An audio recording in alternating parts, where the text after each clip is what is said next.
Good morning, distinguished guests, ladies and gentlemen, and welcome to the Singapore International Cyber Week 2024.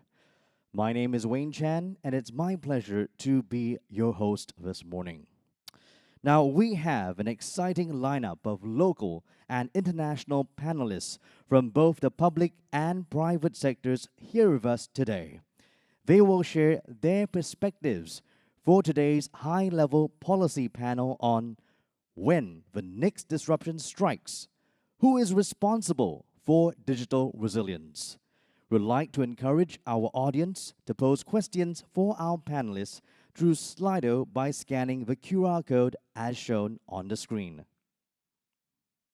Now, in today's digital world, digital disruptions can have far-reaching consequences, from the loss of essential services to the inability to pay at your favorite bubble tea shop. As the digital domain grows ever more interconnected, the risks are real and ever present and can bring entire systems to a standstill. But are these disruptions inevitable?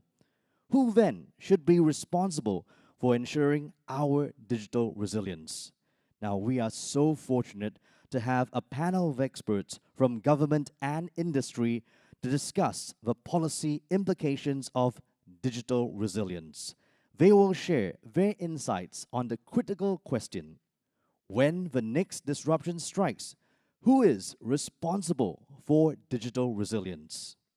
Without further ado, to share his views on this pertinent topic, please join me in welcoming our keynote speaker, Major General Lee Yi-jin, Chief of Digital and Intelligence Service, MINDEF. Major General Lee, please.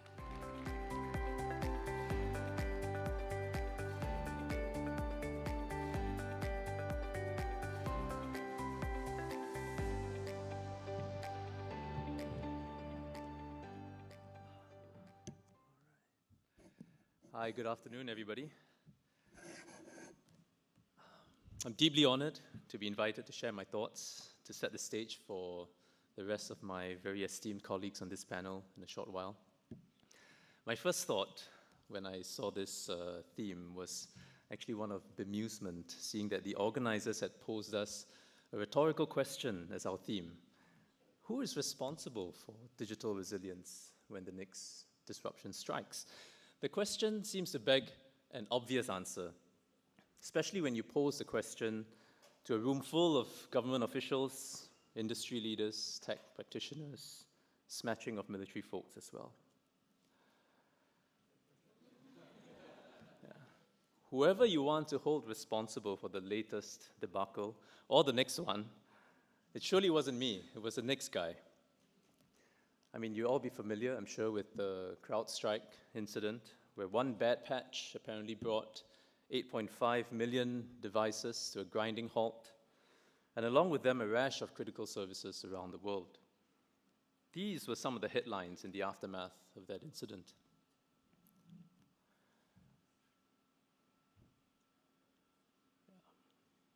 A lot of finger-pointing going on. And of course, there is more than a grain of truth, I think, to each of these statements. If the software developers involved in designing and pushing the patch had done their jobs effectively, none of this would have happened, right? Or if CrowdStrike's internal quality control mechanisms had screened out those offending lines of code prior to worldwide deployment, all of this would probably have been averted. Could and should the government have regulated this kind of laxity away? And what about the companies whose services were disrupted? Isn't this why they're supposed to have business continuity plans or BCPs in place? What happened to those? These are all fair questions. So who is responsible for digital resilience? In the military, where we live and die by clear lines of accountability, we like to say that if everybody is responsible, nobody is responsible. But just for today, I would like to offer a more constructive reframing of that rather fatalistic truism. If nobody can be responsible, if nobody can be solely responsible, then everyone must be more responsible. Quite obviously, nobody likes to shoulder the blame. But in the digital domain, no one is able to take full credit as well. Too much in the digital domain is enmeshed and intertwined, with dependencies that span the public and private sectors, vendors, consumers, countries, near and far. Even with digitalized government services, for which the respective government departments are ultimately responsible, governments struggle to be fully self-reliant. Every successful DDoS attack and data dump on the deep web is a humbling, sobering reminder of that fact. Even militaries, along the bastions of big, bespoke capabilities and even bigger budgets, often falter in this space. We've all seen those legacy IT systems from an era when militaries tried to build these things ourselves. Cutting edge at the point of conceptualization, but just in time obsolete at the point of delivery. So there's no question that today it is private industry that leads the way in digital developments. And that would not surprise you if you just follow where the broad flows of money go. Gartner estimates that total government spending on IT services and infrastructure in 2024 will top out at over $800 billion US, which is quite a tidy sum, but it's barely 1/6 of the $5 trillion US that will be spent globally this year. These are obviously dual-use technologies, and governments and militaries who aspire to digitalize well are turning increasingly to private sector products and services, as we should, from a price-quality standpoint. So when it comes to digital resilience, the sheer asymmetry of public and private digitalization capabilities is one key driver of our mutual dependency.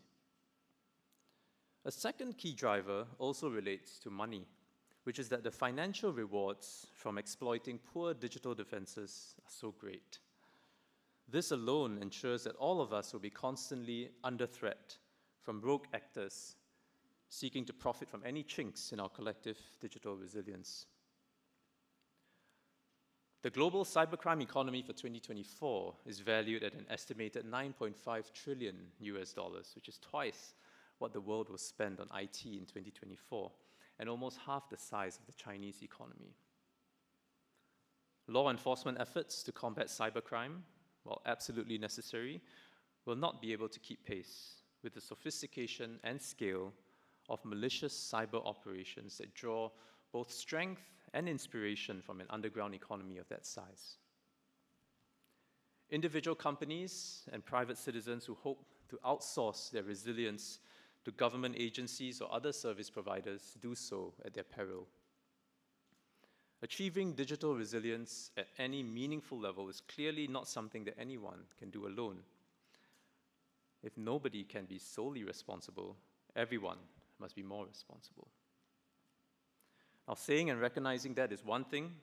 Achieving it, I think, quite different altogether. I believe that a world where individuals come together to assume collective responsibility is an unnatural state of affairs, requiring, therefore, an unnatural series of actions to cultivate and to sustain. And I have a few reflections on what some of those unnatural actions could be, centered on how we should collaborate and how we should build capabilities. First, on collaboration. I trust everyone here is sold on the need for collaboration and already does so widely in various forms and forums. But we need to collaborate outside of our comfort zones. The bulk of existing collaboration today happens within relatively well-defined lanes. You take cybersecurity, for example. There's a well-trodden circuit for cybersecurity collaboration, including this platform, the SICW. Likewise, for military cyber defenders, we have the Cyber Commanders Conference hosted in Tallinn. The last couple years, you've seen more AI-themed meetings, including the recent summit for the responsible use of AI in the military domain held in South Korea, as well as many others that contemplate the future of AI beyond the military. And make no mistake, I think these are tremendously valuable platforms for exchanging ideas and for networking within the domain, but they are insufficient for our collective purposes. I feel that the current market failure is that there are not yet enough crossover platforms for multidisciplinary, extra-domain collaborations. And these are essential because digital resilience is not just about effective cybersecurity or writing and deploying good code. Digital resilience is founded on a multifaceted ecosystem of sound practices, reinforcing norms, and an appreciation of shared consequences. And these straddle a spectrum of issues, from cybersecurity to supply chain assurances to disinformation threats to the regulation of emerging technologies such as AI. And each of these are deep expertise areas in their own right, but the seams between them urgently require attention too. When the ASEAN defense ministers decided in 2021 to establish the ADMM, or ASEAN Defense Ministers Meeting, Cybersecurity and Information Center of Excellence, or ACES for short, it was based on the intuition that the strong nexus between cyber and information threats warranted regular professional exchanges on issues that straddled both domains, and that those exchanges should involve both civilian and military practitioners in the region and beyond, if we hope to engender concrete practical outcomes. In July this year, the ACES and the Rajaratnam School of International Studies, or RSIS, organized the second Digital Defense Symposium in Singapore. Now, digital defense as a theme for a symposium, I think at once says very little, while potentially encompassing quite a lot. But I'm pleased to report that the conversations amongst the 200 or so government, academic, and industry delegates from 22 countries featured many that were novel and substantive. This included the legality of cyber and information tools in conflicts, given that there's an increased blurring of lines between what is considered military and what is considered civilian. In tackling issues at the seams of cybersecurity and information, ACES and the DDS are just one example of a crossover platform. I'm also not suggesting that such platforms are the panacea to digital resilience. We will need to do much more than just gathering to talk. It can also be more challenging with cross-domain platforms to come up with a focused, productive agenda that is sufficiently engaging to a room of diverse experts. But I'm convinced that we need to create more opportunities for such collaborations, to raise awareness of issues at the seams of how we are organized within the digital domain, and to broaden the networks that we will increasingly need to strengthen our collective digital resilience. Now, I said earlier that we need to do more than just talk, because there's much that we need to do together. And my second reflection is on how we build and share capabilities that contribute to our collective resilience in the digital domain. When our vulnerabilities are enmeshed and intertwined, it helps a lot if our defenses and responses can be coordinated seamlessly. But when the natural way of things is for everybody to build for their own needs, then mobilizing these for the collective good can often seem unrealistic, maybe even naive. I come from the military, which is often regarded as the force of last resort. This is despite the fact that across the Singapore Armed Forces, at least, you do already see our capabilities being deployed regularly in situations short of war. For example, the Navy is there whenever there are security incidents in our waters, while there are also standing arrangements for our army units to support the police in homeland security operations. I don't have a picture of the Air Force, but you might have heard or read in the news, we scrambled a couple of jets a couple nights ago in response to a bomb threat on an inbound flight. In the area of cyber defense, the DIS has a similar understanding with the Cybersecurity Agency of Singapore, or CSA, for our resources like CERT teams to be diverted and deployed to affected CIIs under CSA's direction. But the force of last resort idea is more or less true of the SAF insofar as we do build high-end capabilities that we hope never to have to use for their primary purpose, which is for war. Now, one of my takeaways after almost 2 years of leading the DIS is that even more so than in the air, the land, and the sea, I think in the digital domain, it makes very little sense for the DIS's capabilities to be reserved as a force of last resort. The digital domain affords us no defense in depth. A lack of geographical depth is something that the SAF has long had to contend with in defending Singapore. And that complexity is amplified in the digital domain, given the intertwined enmeshments which I described earlier between civil and military, government, private. Attacks to critical infrastructure could incapacitate the military and prevent it from mobilizing effectively in times of crisis. Likewise, misinformation and disinformation campaigns could undermine the resolve of our citizen soldiers to defend this country. So when I say I'm prepared to lean forward more and put my money where my mouth is for the sake of collective resilience, this is not altruism. It is, I think, a form of enlightened self-interest. Now, every organization with finite resources will continue to build for its own needs. The DIS is no exception to that. But what we do build can and must be better integrated with our partners. We must apply our resources proactively towards collective digital resilience, rather than to hold them back in reserve until the worst has happened. Now, one experience that has fortified that conviction for me is the Critical Infrastructure Defense Exercise, or CIDEX. What began as in-house training for DIS cyber defenders has expanded steadily to involve CII agencies, government regulators, tech companies in a hands-on keyboard exercise, thanks in large part, of course, to CSA's leadership. This year, CIDEX will bring together more than 150 cyber defenders across 28 organizations to pit their skills against a live red team, mimicking real-world threat actors. Now, scaling up CIDEX in a manner that benefits such a diverse range of participants entails significant resources. But it's clear to me from how the exercise has grown organically in just 2 years based on the feedback from participants, that these costs are far outweighed by the benefits to our collective resilience. The DIS has resolved to invest in our enlightened self-interest. And in fact, as we strive to make such collaborations more regular, I'm reviewing how I structure and organize my forces within the DIS, and I'm prepared to make adjustments that would allow our capabilities to be employed more proactively in support of CSA and other partners to strengthen our collective digital resilience. We're still working out the details, and we'll share those once we're ready. Now, of course, what the DIS can bring to this game of resilience is a drop in the ocean, with the private sector leading the development of digital capabilities and also at the frontier of where novel threats emerge. The nature of public-private personal relationships in the digital domain will be decisive in how resilient we are when the next disruption strikes. And fortunately, there are promising signs that there are also many commercial companies out there with a similar appreciation of what is in their enlightened self-interest.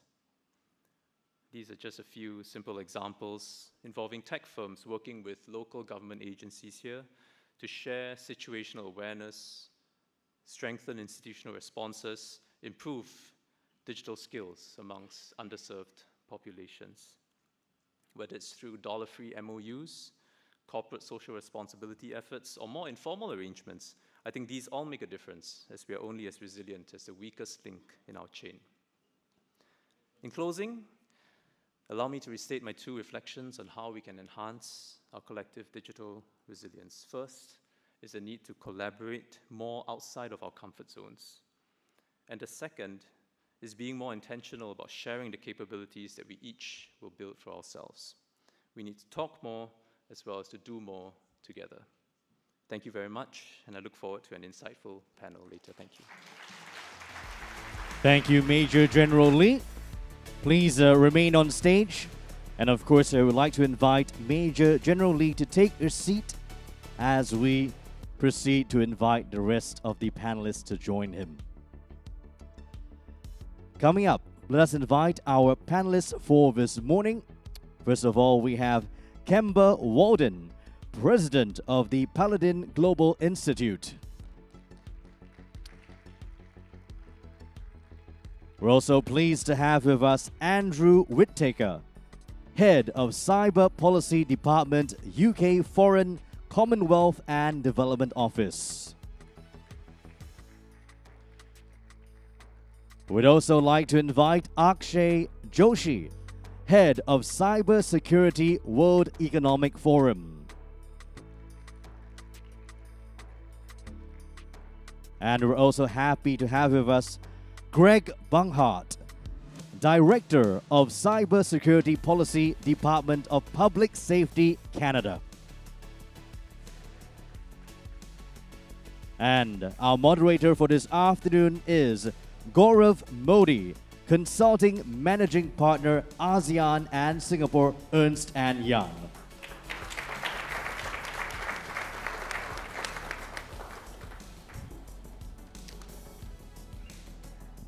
And now, without further ado, Mr. Modi, over to you. Thank you so much. Thanks a lot. And hi, good morning, everyone. And welcome to today's session on when the next disruption strikes, who is responsible for digital resilience.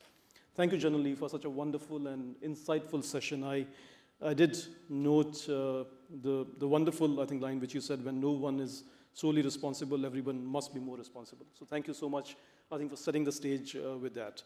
So I do want to take a moment to highlight the key themes from the event synopsis as they set the stage for what I hope would be a wonderful discussion amongst this esteemed panel. So we live in a world where our digital infrastructure is now the backbone of everything, whether it's financial services, healthcare, communications, extending to global supply chains, and the daily routines in a way. So this interconnectedness is quite empowering, but at the same time, it makes us quite vulnerable to disruptions. And these disruptions could come in many forms, whether these are cyber attacks, the hardware failures, software failures, even pandemics, as we have seen in the past. And these can ripple across borders, these can ripple across sectors, and not only they affect businesses, but they massively affect millions of lives, as we have seen. The concept of digital resilience refers to an organization's ability, and the concept of organization can be broadened, whether we talk about nations as well, or a society in general, is to anticipate, withstand, recover, and adapt to both cyber and operational disruptions in its digital infrastructure. What's also clear, and generally you shared about it, is that it's a shared responsibility. The roles of the public and private sectors are intertwined, and neither can be able to manage the risks alone. Governments have a role in setting up the policies and the regulations, and at the same time, the private sector usually is often responsible for operating the critical infrastructure and protecting this infrastructure which these policies aim to safeguard.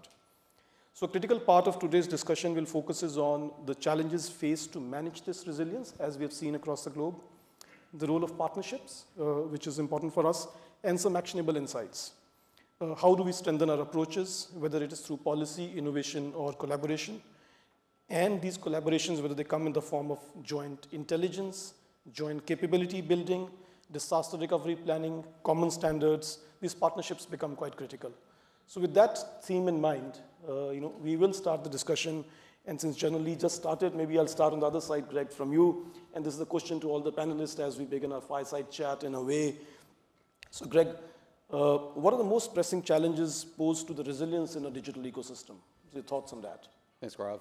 And thanks to our Singaporean host for another fantastic Singapore International Cyber Week. The reception and welcome here has been phenomenal, so I am very appreciative of the welcome. From a Canadian context, when we're talking about what are the challenges in today's digital ecosystem, I think Canada, like many other countries, faced a very rapid digitization during COVID. During that time, we saw Canadians connect online to live, to work, to communicate in ways that we had never done before. And with that, we saw new technology being connected with old technology. Over the past few years, we've seen a rapid introduction of all kinds of connected devices at varying levels of cybersecurity. With many Canadians now working and living online, we're seeing those Canadians being taken advantage of in many cases, and that can come in different ways. Either state actors conducting malicious cyber activity, cyber criminals looking to make easy money off of vulnerable Canadians, or what perhaps is more challenging is that blurred line between criminal activity and state activity, which is certainly a challenge. I think one of the challenges that I, as a public person, as a government official, faces is that government necessarily moves at a pace slower than technology very often, and certainly slower than the adaptability that industry often displays. So for us in government, trying to find ways to move at the speed of industry, move at the speed of cyber is particularly challenging. And we're looking at ways of overcoming that. In the past, government has often been the ones dictating what would happen. And in today's world, I think we're much more in a space where it needs to be a more collaborative approach. Government and industry need to work together. They need to listen to each other to come up with common solutions to today's cyber challenges. But it extends beyond industry. We also need to work with academia, and we need to work with other levels of government if we're going to come up with those common solutions. And all of that is in the context of trying to explain to everyday Canadians that they're not too small to be a victim, that they can be targeted and that they may be targeted. So trying to raise that level of awareness when you're looking at disparate populations across the country, trying to come up with messaging that resonates with each community is particularly challenging. Thanks. Thanks, Greg. Thank you so much. I think I noted the 2 points, agility in the government speed and I think awareness, I think which becomes important for every stakeholder involved. Akshay, your thoughts on the challenges? Thank you very much, Gordon, and thank you for the opportunity. First of all, I would start by saying that cyber resilience is no longer just a technical risk. It's really, really important for us to consider that as we are digitizing at pace, it's something that affects every organization and every society as a whole. Just about 2 days ago, we published a report called the Chief Risk Officer Outlook. It's really, really interesting to note that against a plethora of risks, cyber risk and criminal activity is an overwhelming second, with 71% of the respondents believing that it is likely to cause significant impacts over the short term. Now, if we think about what are some of the big risks, I touched a little bit upon the interconnectedness. We also published a report which is called the Global Cybersecurity Outlook, and this year one of the interesting findings was that organizations that are capable of maintaining minimum viable cyber resilience. So each year we ask organizations to report whether they consider themselves as leaders or, lagging behind. We always used to get a very healthy middle of companies that were saying that they conform to minimum viable cyber resilience, but that has come down roughly about 30% since 2022. Now, this is particularly concerning because as we think about the interconnectedness in our digital ecosystem, there are those that have the capabilities to invest, but the vast majority are organizations that barely are able to come up to minimum standards. If that's going down, it's really, really challenging. Exacerbating all of these are factors such as emerging technologies and the fact that cyber is often a risk multiplier. But yet we have a significant shortage of cybersecurity talent. And despite significant efforts from the global community to bridge that gap, somehow this gap just continues to grow. So in summary, I think there are lots of challenges. The landscape is becoming extremely complex. There's a dearth of resources, primarily human capital, and lots that needs to be done. Thank you so much, Akshay. Andrew? So again, sharing many of the thoughts of the panel and the speaker beforehand, I think there are 3 areas I would pick out. I think there's this increasingly interconnected world, and I mean that in 2 different ways. So there's the element about the sort of international interconnectivity, and of course, it's a cliche, but it's true that cyberspace is borderless. But increasingly that interconnectedness and the complexity of supply chains and understanding the sort of interrelationship between, for example, a managed service provider and their cross-cutting impact should there be a cyber incident. So I think that's one area. I think second area, let's be in no doubt that it's an increasing level of threat that we're seeing, whether that's more aggressive state action, whether that's the cyber criminal activity, but also the proliferation of cyber capabilities that would have historically been very, very top end and now widely available, and I think that's a real area of concern. And I think thirdly, the speed of the technology change and our ability to sort of keep up with that.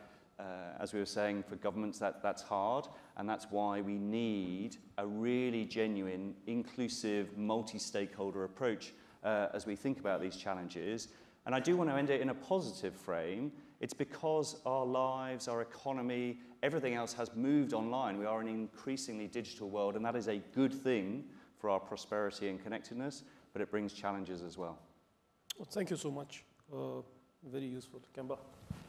Sure. At the risk of sounding redundant with my colleagues up here, to summarize what I think are the most significant threats are nation-state actors sitting on critical infrastructure and holding our nations at risk, ransomware and criminal gangs, the speed of technology is another one, insider threats is another, and then it's not a threat, but government regulation and oversight. But I think the most significant of those that we've all listed here is complacency.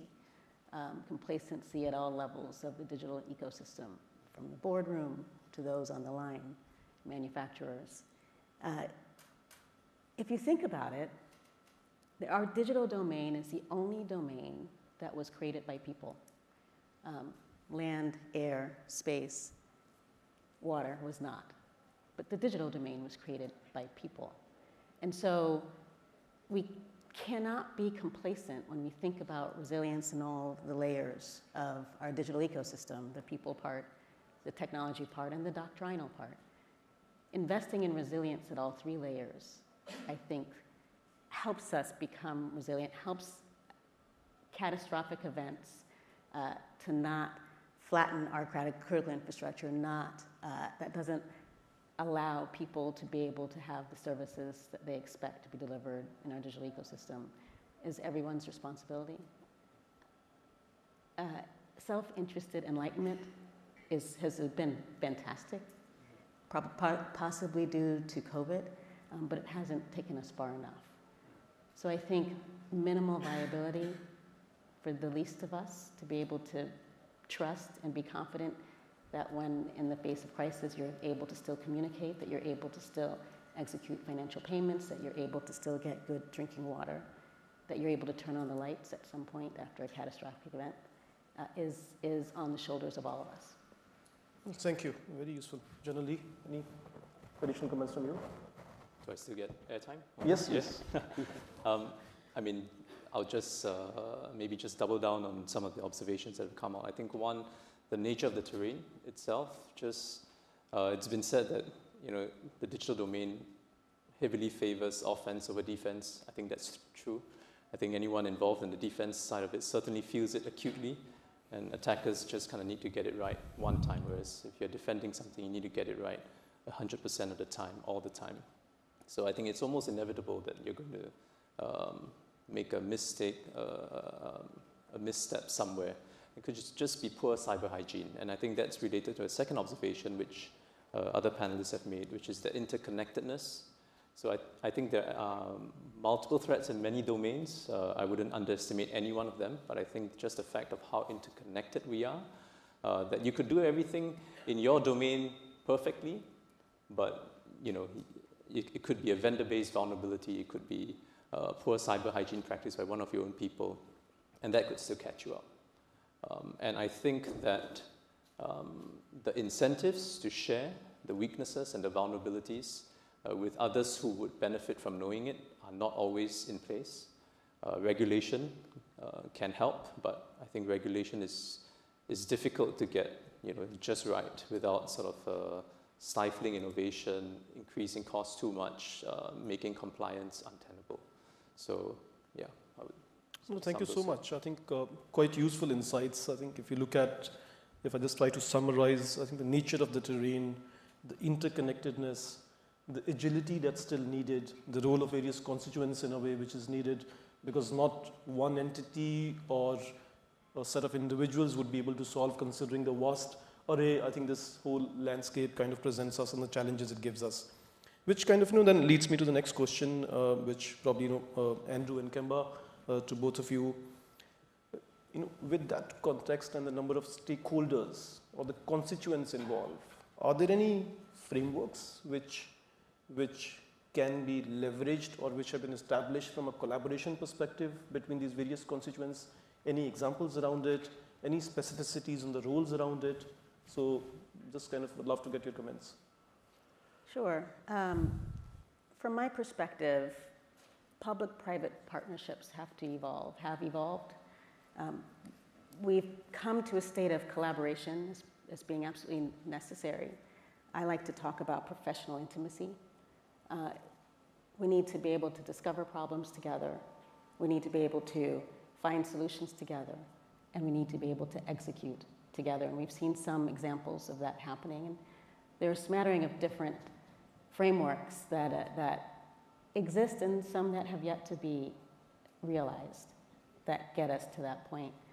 I'm a lawyer in practice, and so we have in the United States a couple of laws that encourage information sharing between the private sector and the government, and there are a couple of carrots that enable that information sharing. We do need to evolve beyond that to professional intimacy.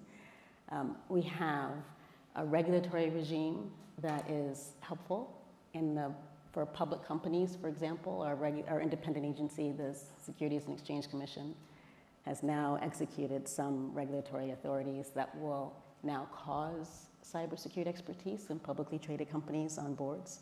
And in the private capital context, a lot of private capital funds a lot of the dual-use technologies that you spoke of. Regulation hasn't caught up yet, but there are voluntary frameworks where seed and growth capitalists or private equity firms can band together and commit to things like portfolio companies will execute appropriate cyber hygiene. Portfolio companies will execute secure software deployment and cause that in deal flow. There's some creative ways to do that. As my colleague Greg down the line here acknowledged, innovation and technology doesn't keep up necessarily with government regulation, so we need to start proactively doing things like that. So concepts like trusted capital, concepts that the Securities and Exchange Commission in the United States at least has put on obligations on publicly traded companies, and then larger national frameworks to encourage information sharing are a terrific start. There's still more work to be done, but those are some of the frameworks I've seen work.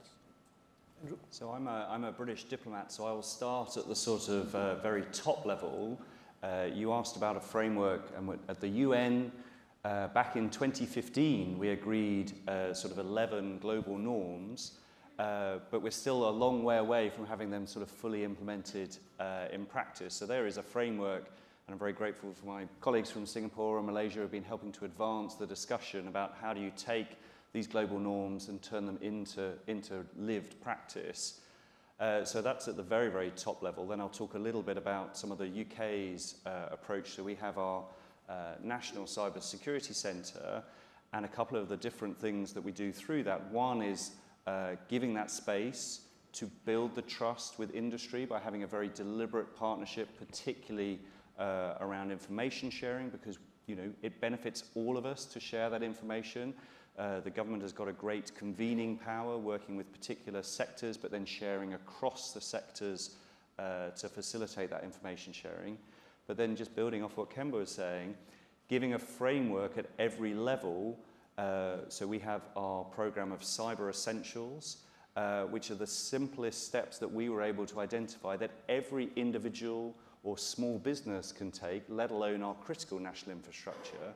But one way of driving the behavior is to encourage the bigger companies when they do it through their supply chains, when we use government contracts to push through the supply chains, about everybody having that accreditation, which is the lowest level needed of Cyber Essentials. We believe it's as straightforward as we can make it, but then trying to drive that adoption, trying to drive the use of it, and giving that framework just on the basic cyber hygiene, and then working together at every level as things get more sophisticated on top of that.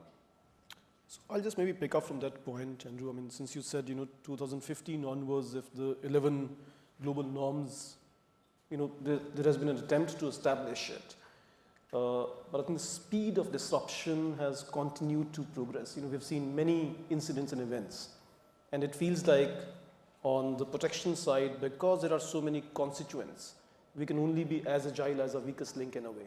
And those weakest links could be, whether these are policy-driven, process-driven, or agency-driven, or constituent-driven in a way. In some countries, a specific constituent may be slower, etc. Are there any best practices, which are emerging, which which are attempting to catch up on the speed of disruption which we're still seeing and the way we need to respond to it. Maybe Akshay, Greg, any insights from you? So I think in terms of, let me take an example, right? I think we started off by talking about collaboration per se, right? Resilience is such that it needs to happen left of boom. You need to start preparing well beforehand. And to that extent, the more you can work with players across the ecosystem, the better it is. It can sound very abstract. So let me just take an example. So at the World Economic Forum, for example, we've been working with various industry communities. Now, these are not essentially industry communities because they are multi-stakeholder in essence. An example is our work in cyber resilience in electricity.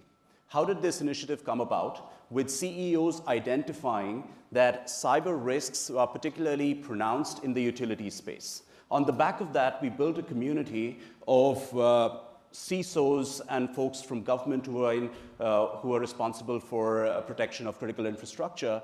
Together, this community came together and looked at what are some of the culture-related issues, right? How do we build a culture of cyber resilience?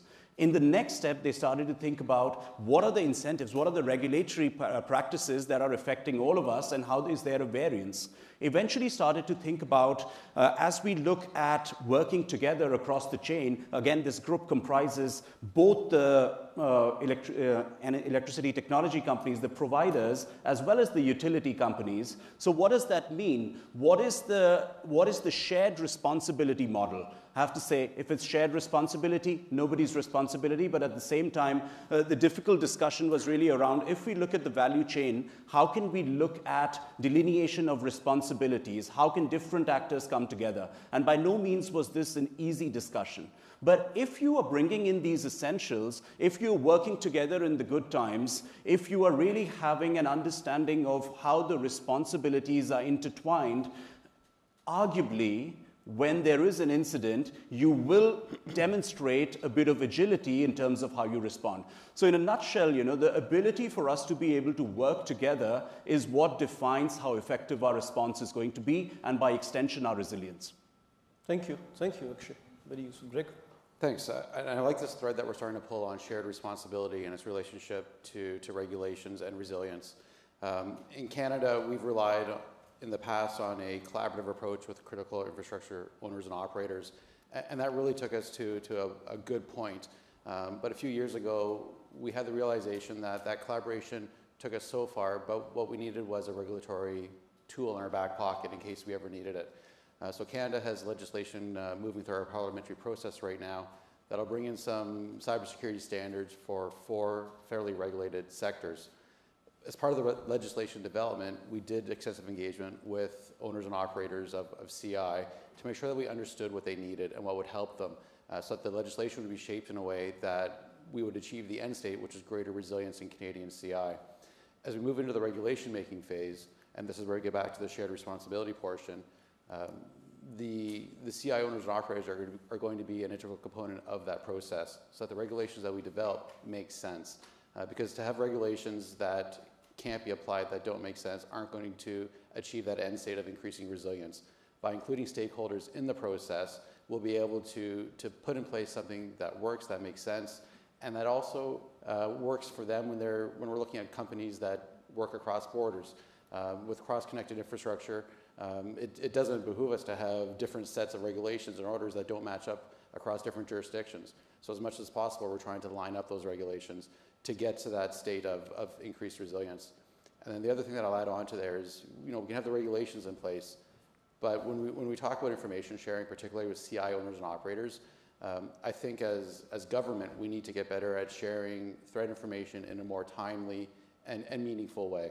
I think sometimes we're a bit time late on what we share, and I think to get to that point, it comes back to this concept and frankly the theme of this conference, which is trust in the digital era. We need to trust CI owners and operators, and they need to trust us, that we can have those open conversations in confidence sometimes when there's threat information that we need to share. No, thank you, Gret. Thank you. Very useful.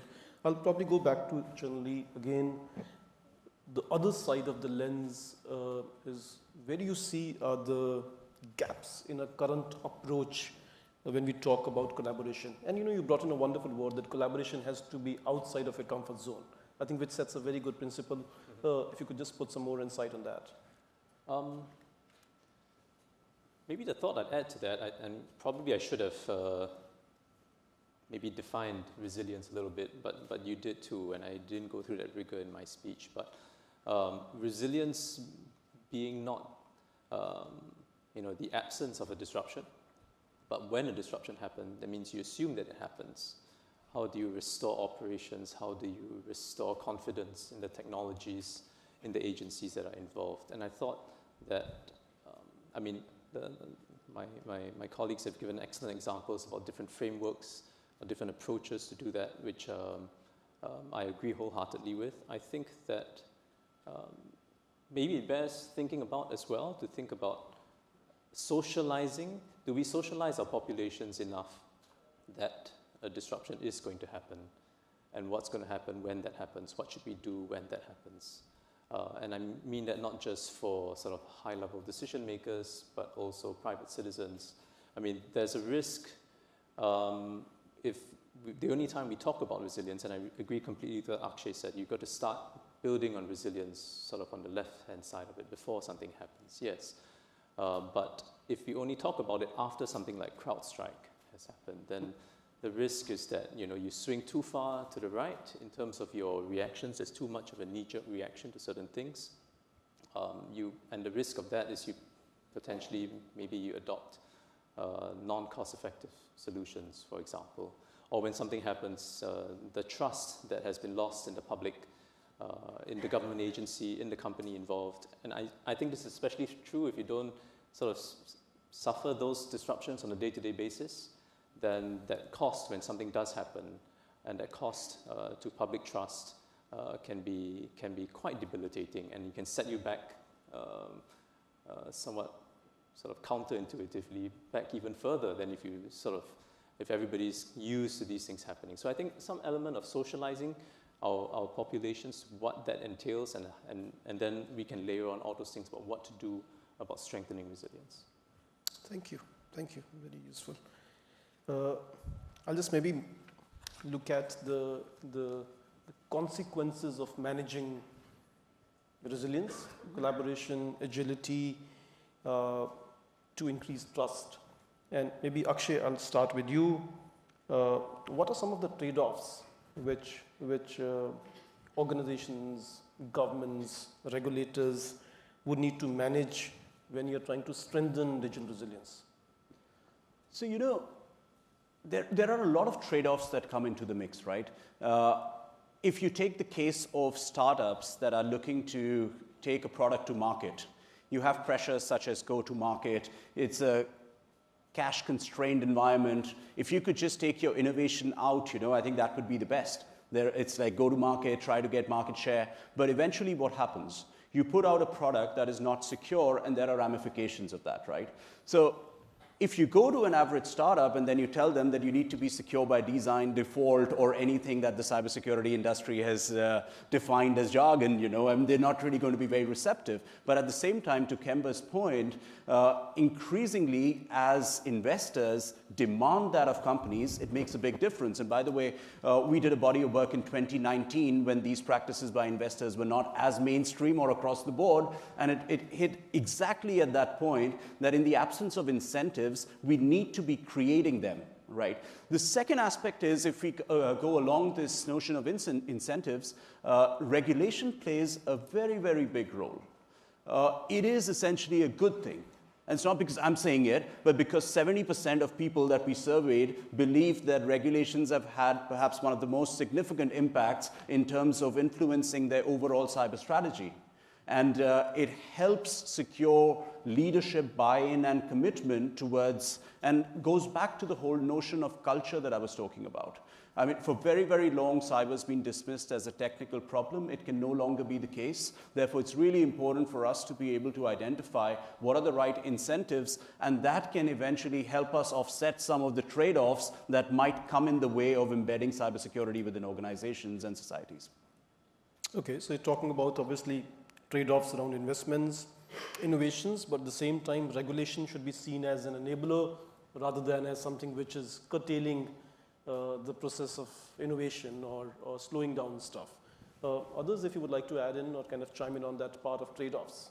Well, let me just chime in here because you brought up a good point about investors being a part of this story. Just give you some examples from my perspective of the theory being executed in practice. And so when the US issued its national cybersecurity strategy, and when in the process of developing it, it took a multi-stakeholder approach. Civil society was a part of it. Large tech companies were a part of it. Academia was a part of it. The government was a part of it, state and local. Even internationally, we were collaborating with other national security directors in other countries. In practice, what we described was we need to make sure that those that are under-invested, under-resourced to be able to build in resilience, shift the burden of responsibility to those that are more resourced and able to buy down risk. And so a group of investors saw themselves in that strategy and said, look, we are those that are able and resourced to buy down risk. How do we do this? So a group of investors came together and formed something that we call trusted capital in order to be able to cause portfolio companies that are rushing to get to market to understand that they are only going to be more successful if they start implementing secure by design, or if they start using cyber hygiene practices. That's an example of building resilience at the start, so that when, and in my view, when those emerging technologies become dual-use technologies, they can be trusted. Another example that I like to reflect upon is, and it's an old example, but it still rings very true to me, is when Ukraine was faced with crisis. Actionable intelligence, bespoke intelligence, was given to those that could do something about it in the private sector. Other nations came to the rescue. Elon Musk came to rescue with Starlink. There became this immediate reaction of if we band together, you have to beat all of us to beat one of us. Taking that sort of enlightened responsibility and capturing that in a way that encourages more of that, not just for nation states, but for those that are under-resourced, I think gets us much farther. But we are, I think, in a positive way, we are approaching that. But those are the examples that I like to think through. Andrew, anything from UK side? I mean, I think I'm going to put this in the frame of what we're trying to do in our new sort of digital resilience bill. I mean, I think when you think about some of the areas that we have needed to develop and recognize that this is a very dynamic space, we are trying to put that framework in place that allows the regulators of the different sectors, so the financial regulator in the financial sector and others, to think very broadly about who needs to be included. And we touched on a couple of times the role of managed service providers, for example, but they were never in scope of any individual sector, but actually their cross-cutting responsibility is enormous. I think secondly, allowing regulators to be more proactive in sort of going to the companies or entities in their sector to ask them about their resilience planning, to ask them about how they would deal with different types of situation, not just, well, how did you react when that happened, but trying to get people ahead of the discussion, that point about preparedness. But also then putting a responsibility particularly about information sharing. I think just building off what Kemba was saying again, making that a reality. And there are times when having a regulation is quite helpful to show that this is not a sort of, you could get advantage of competition by not doing something when it's a benefit to all. But then the final point I would make on this, and this is a learning for us, and it takes us back to the technology changes, is trying to make sure that how we approach regulation can be agile, and we talk about future-proofing regulation, because we don't know exactly where it's going to go, but we just know things will change. So I think that's one of the trade-offs of how do you get that right so that this is not a static position. Well, thank you so much. Just kind of conscious of the time, and since you spoke of the future, Andrew, a little bit, maybe my last question to all of you before we open it up for Q&A is that any emerging technologies or trends which you think will most significantly impact digital resilience? You know, I had written over the next decade. I think that'll be too far. I'll probably say the next couple of years, which you see would impact significantly this topic. I mean, Greg, we start with you maybe. Sure. I think rather than trying to name a specific technology or emerging issue, like I don't have the crystal ball, I can't see that far. Many of us haven't been able to predict the last few years very accurately. I'd say in my mind what's more important is giving society the tool set that they need to adapt and be able to respond to whatever that emerging issue is. And I think that's where we as government can step up quite a bit in ensuring that our populations understand what they need to do to stay safe online. The steps that they can take to make sure that their data is safe, and to give them the tool set where they're able to adapt to whatever emerging technology comes down the road and affects the way the system is moving. Thank you. So while we can obviously go down the route of AI, quantum technologies on the horizon and all, I'd much rather choose to take a different approach. The embeddedness of technologies in pretty much every aspect of our life is where the risks also originate. Cyber can be a massive threat multiplier. Around the time of the crisis in Ukraine, everybody was extremely concerned about continuity of energy supplies in Europe and whether disruptions to critical infrastructure can impact that. We saw that when there was an incident on Colonial Pipeline, I think it was paralyzing for a vast section of the economy. So if we're starting to think about how these technologies are more and more embedded in our lives, the notion of cyber resilience becomes really important, and every aspect of our life needs to be resilient. Thank you, Akshay. So I might sort of cheat on this question. I think, as you say, if the answer is over a decade, the short answer is I don't know. Yeah. But if I look back, I've been doing this, I started in 2013, and just to date myself, we were really worried. We were just at the cutting edge of cloud and mobile. So, just to sort of get that concept of how far it's come on so quickly, I think I would build on 2 points that we've already sort of touched on. I think one is, wherever we are going, this is going to be whole of society. So we need to be thinking whole of society in our approach. And one of the areas that we've really leaned in on, this is sponsored by the Foreign Office, is our Women in Cyber program, to make sure there are genuinely a greater diversity of voices speaking in these areas, much more inclusive approach to how we think about it. But also then, this notion of responsible behavior in cyberspace, making sure that at all levels people understand what that means in terms of transparency, accountability, legitimacy of actions, and that shared responsibility that goes with this. Thank you. Well, I'm going to pick up on Andrew's cue and say I don't know where we'll be in 10 years, but I do want to lean a little further forward alongside my colleagues here, that we need to focus on making sure that we have civic responsibility baked in to whatever is coming next in our emerging technology landscape. We're trying to get to the same place, which is a secure, safe, innovative digital ecosystem that's respecting human rights. And so we need to make sure that as technologies develop, and those who develop those new technologies understand their responsibility to that vision, I think was where I would lean in. Thank you, Generally. I think Akshay said it was a bit of a cop-out to say something like AI or quantum. But I'm coming after these guys, so originality, I think, is not expected. I think artificial intelligence, but not any specific type or application of it. But I thought what was interesting to me, I think with generative AI in the last 2 years, is how you've seen, I think, a different relationship between how humans interact with technology. And I think we're just very much at the beginning of that. It's become, and I think it's going to become a lot less of, just technology as a tool, but it's going to become a lot more intrinsic, and the implications on resilience would then be, it's almost impossible to sort of go offline for a while just to restore your backup.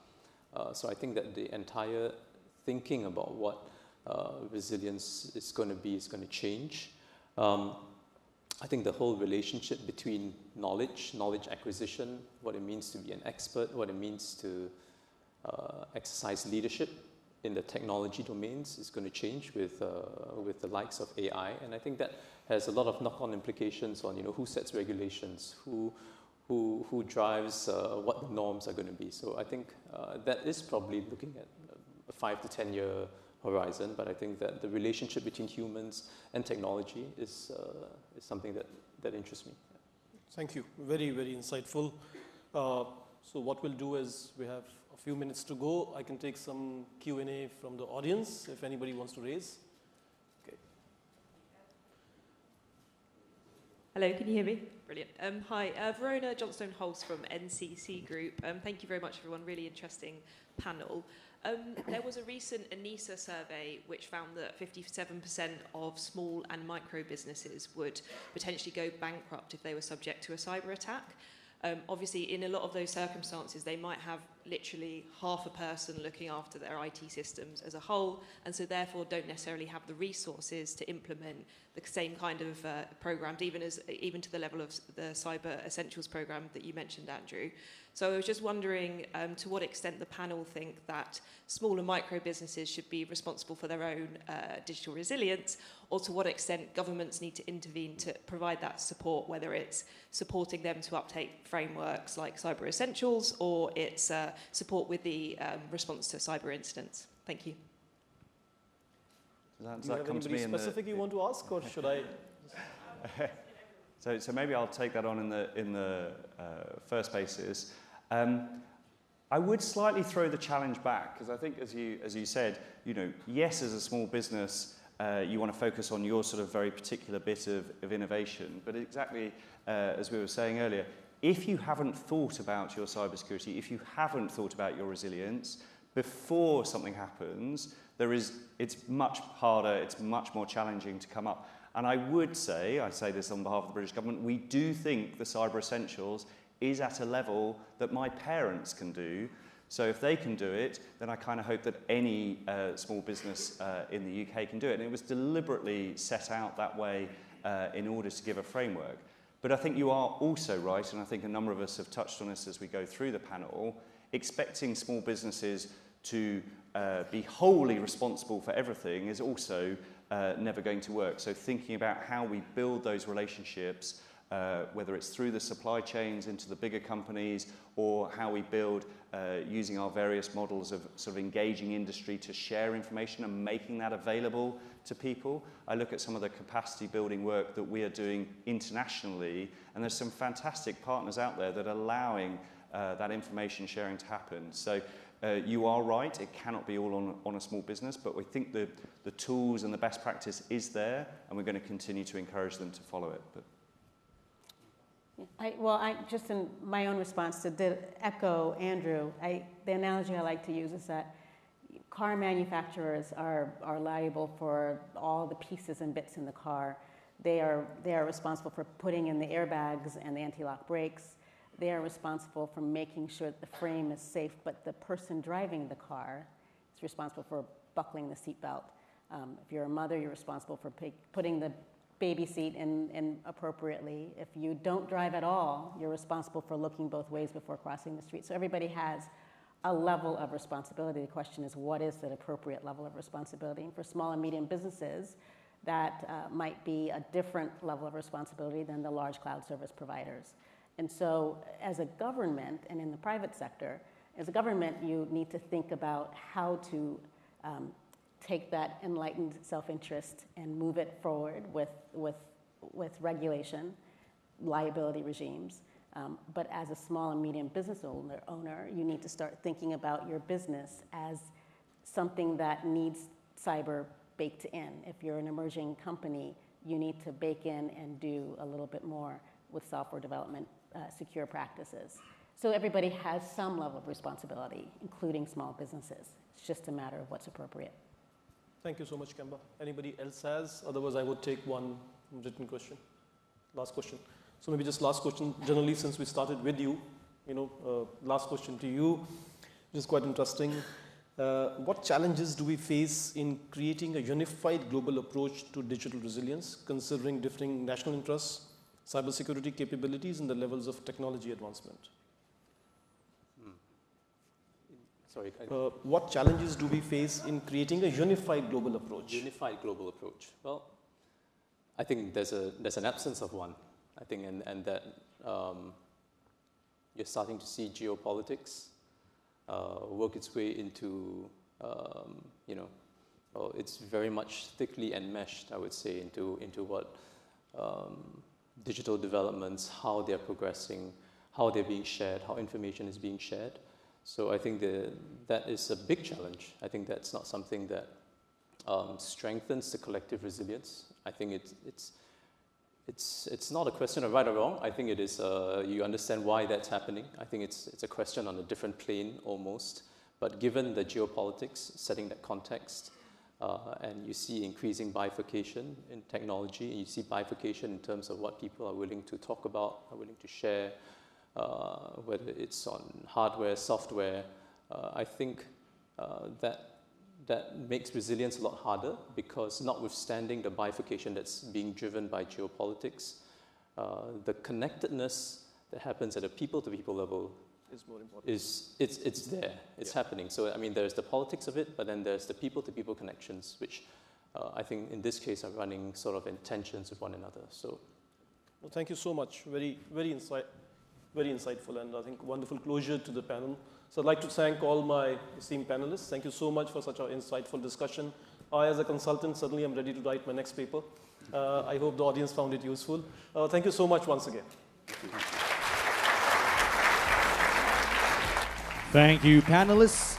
Your contributions have truly enriched our discussion and provided our audience with a deeper understanding of the need for collaboration and partnership between private and public sector stakeholders to ensure digital resilience. We are truly thankful for your time, dedication, and the wealth of knowledge you have shared with us. At the same time, to our audience, thank you for your active participation and thoughtful questions throughout. We hope that today's discussion has been informative and inspiring for you as well. Do note that this session will be available on demand on the SICW website, so feel free to revisit the session at your convenience. Now, our next HLP session is titled Augmentation of Cyber Security Operations Using Artificial Intelligence, and that will begin at 1 p.m., 1 o'clock. Thank you, have a good day, and we'll see you back here at 1 p.m., 1 o'clock. See you then.